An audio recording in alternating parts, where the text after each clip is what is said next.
Hello my people, nongeye kubaha ikaze hano kuri urubuga rw'abakunzi ba filime yacu Igeno Series. Ndagusaba niba utari wakanda subscribe kugira ngo uyikande ndetse ufungure n'inzogera kugira ngo dukomeze kugenda twiganira kuri filime yacu.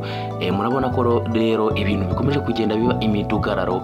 Murabona ko Ashraf nubwo barimo kumupangira iby'ubukwe, barimo gupanga ukuntu ubukwe buzagenda, murabona ko atabyishimiye ndetse atanabishaka.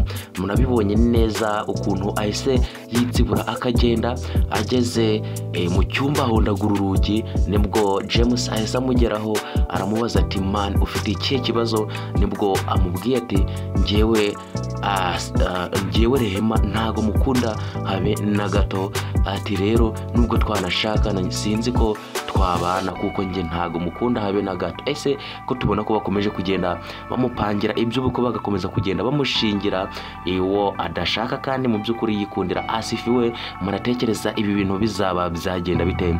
Ko tubona ko ibintu bikomeje kugenda bigorana cyane.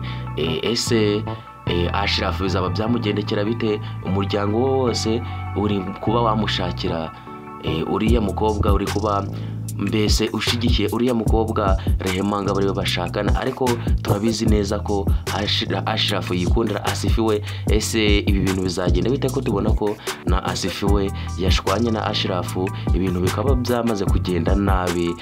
Bizaba byagenda bite? Reka ngusabe kugira ngo ujye muri comment dusangize igitekerezo cyawe, utubwire uko ibi bintu uri kubibona. Ese uratekereza bizaba byagenda bite guys?